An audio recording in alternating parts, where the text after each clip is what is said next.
Hi, my name is Crash. I'm the creator of STRM.TOOL, and I'm going to show you how to run and use triggers in STRM.TOOL itself, but also in different bots, different software, different devices, so you can have ultimate flexibility of how you control STRM.TOOL. Let's get into it. Every single trigger has a little question mark on the bottom. If you need more information on what the boxes mean, what each thing means, and how to use it, click that question mark, and a little help section opens up and gives you details about how to use it. For example, if we went to alert box, it will give information about what each one of these boxes does. When you put information in, title, what you want the display in the title bar, yada, yada, yada, all that fun jazz. But every single trigger has a little help section in it as well that explains what each part of that of this interface does. So we're going to start by building one of the most basic triggers, and that is a simple system alert box. We're just going to fill in all the blanks, and we'll get into what this actual alert box is later, but we're going to fill in the blanks here, and we're going to use it as a sample so we can understand how triggers work and how to use them. This is the title, and the message is just going to be hello world. It's irrelevant what it is, but there it is. So when we run this, we expect it to look like that. There's a box that pops up. It's a system box. It says this is the title and hello world. All right, that's fine and dandy running it here. But how do we use this trigger? How do we copy and use it? Well, we copy it, and then we can open up another tab and we can put it in a browser. So from here, we can paste it, and you can see it has a whole bunch of information there. We talked about in an earlier video in the FAQ why there's all these weird symbols and everything in here. All the data that is needed to be passed to STRM.TOOL is not stored in STRM.TOOL. It's all stored in this URL, in this trigger. So anything that can call up a website can call up a trigger and activate a trigger in STRM.TOOL. So if I hit enter here, my text box pops up. My alert box pops up. So that's cool for calling it from a browser, but how can I use it during my stream? Well, let's show you with a couple bots. First thing we're going to do is we're going to use cruise control, which is an amazingly powerful bot, but we need to set up special formatting for that. So we're going to go into settings, and we're going to choose cruise control from the local bots to set up the special formatting. We're going to save that down in the bottom, go back to alert box, and go test title and hello world again. Now we can copy that trigger, and if you use cruise control, you know that cruise control uses a triggers file, triggers text file to build actions and commands and whatnot. So what we can do is we can open up triggers.txt and build a new command. So let's just go on command. We'll make it so everyone can use it. If you want to learn how to use cruise control, I'll put a link down in the description so that you guys can get cruise control. Like I said, an incredibly powerful bot, and we'll just call it, the command is test. Now, to actually trigger the thing in STRM.TOOL, we use the API get function that's built into cruise control. API get, and there we go. We have our information all right there. So just with that, when someone types !test in chat, it will fire that alert box.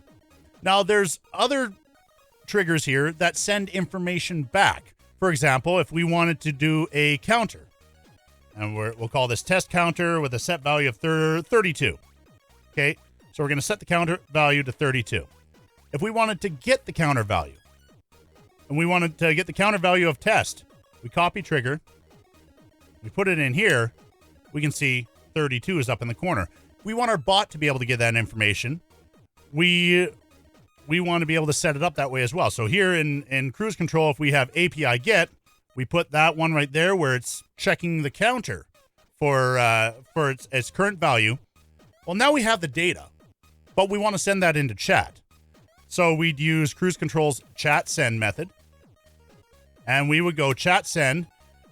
The current value of the counter is, now we use our special variables, API data. And what that does is it takes the data that's returned from this API get and plugs it in there.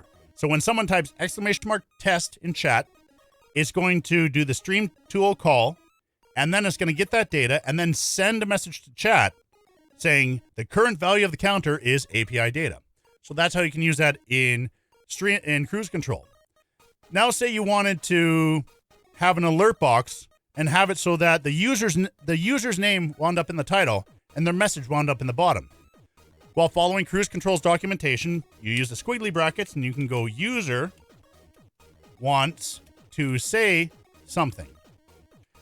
And we'll put after or message here. So if they have a command, we use cruise control's after, and we put it right there. We copy the trigger,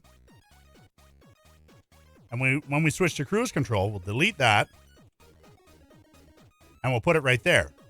And you can see right there, it saved the squiggly brackets because we have cruise control defined as the bot that we're making commands for, that we're making triggers for.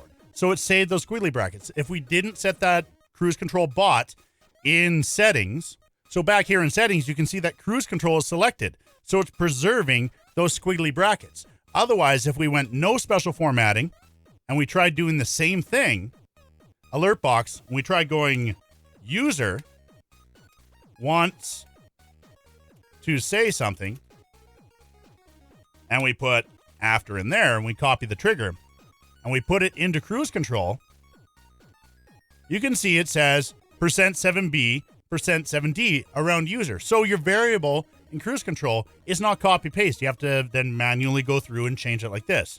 So that's why you always set which bot you're using in cruise control, which bot you're building the triggers for, because it will preserve the variables so that your bot can take that information and plug it in. Because now cruise control will actually fire an alert that says user wants to say something and put the person's username in there. So you can incorporate things from other bots into STRM.TOOL by using that. Let's take a look at how we can do this with Streamlabs chatbot now. So here we're going to go Streamlabs chatbot. We're going to preserve the $sign. We're going to save that. And now we're going to build a trigger in Streamlabs chatbot. Let's go in here and title text. This is a test and message from username. So we have that $sign now because that is how Streamlabs chatbot defines users, defines variables. It puts a $sign in front of them. We're going to copy that trigger. We're going to go over to Streamlabs chatbot. We're going to build a command, and we're just going to go test, and the response is going to be read API, opening bracket, closing bracket. And there we go. It's that easy to trigger something in STRM.TOOL from Streamlabs chatbot, and put that wherever you want. You can put the rest of the message in front of it, behind it, blurg, blurg, blurg, and then the end. So you can plug that in wherever you want in your command and use that information. So that's using bots. Let's very quickly look at how we can set this up so that triggers are fired from OBS and from Streamlabs OBS as well. Same thing. Let's actually go into settings and we'll turn formatting off because we don't want formatting when we're building triggers for OBS or Streamlabs chatbot or non-bots. So here we are, no special formatting, save settings. Let's build something here. Let's do an alert box, and we're going to go alert, or we're going to go trigger fired by OBS. Is this working? And we'll make it a question mark. We'll copy that. Let's put it into OBS now. Now, some of you are going to be wondering, well, why would we want OBS to fire triggers? Well, whenever you do scene changes, you might want it so that when you change scenes, something happens. You adjust your lighting or you add a value to a counter or something like that. But it gives you the ability to have it so that everything is automated. When you change a scene, you can have STRM.TOOL do a whole bunch of other stuff. I'll show you how. So let's add scene 2. So in scene 2, we're going to add a browser source, and we'll just call it STRM.TOOL. What we're going to do is the URL is going to be the trigger that we copied. So we're going to go copy trigger. We're going to go back to OBS. We're going to paste the URL in there. Now you can leave the sizing the way you want, but I recommend taking it and dragging it off screen, off the canvas. Now here's 2 really important things you have to turn on. Shut down source when not visible, and refresh browser source when scene becomes active. because what that will do is it will send the message to STRM.TOOL again when you activate that browser source. So as soon as I hit OK, we should get an alert box. There we go. It's working. Okay, that's cool. But how does this work? Well, I just switched back to scene 1. Remember, scene 2 is the scene that I put that browser source on. So when I switch to scene 2, the STRM.TOOL trigger fires. And you can set it to do any trigger you want at all. Same thing if you just want to turn the source off and on. So you can fire STRM.TOOL triggers by changing scenes or turning sources on or off. It's the exact same thing in Streamlabs OBS. So from here, we can add a browser source. We'll call it STRM.TOOL as well. Call it whatever you want, whatever works best with your setup. It doesn't matter what you call it. In here, same thing. URL, we paste it in there. Keep it URL. Do not check local file because it's calling for the trigger over the network. Make sure shutdown source when not visible is checked, and refresh browser when scene becomes active. Yes and yes. There we go. It just popped up because I made it active. Drag it off to the side because we don't need to see it just to fire a trigger. Done. So when I turn that off, I turn it back on. It's firing in STRM.TOOL. So there we go. There are some very basic usages. From there, you can try with a few more things. Let's actually do one more device. We're going to trigger STRM.TOOL using an Elgato Stream Deck. Okay, here we are in STRM.TOOL again. Let's go into basic tools. Now, I'm actually doing this on my streaming PC. So my gaming PC, as we saw before, is running STRM.TOOL right now. But right now, I'm actually accessing this interface from my streaming PC. And to show where we are, there we are. Gaming PC is where it's running. I have my Stream Deck software running on my stream PC. So when we build the URL, it's going to look a little bit different. It's going to use the IP address instead of localhost. That's fine. That just means it's going to work over the network. Let's do another alert box. And we're going to go, this should show up on my gaming PC.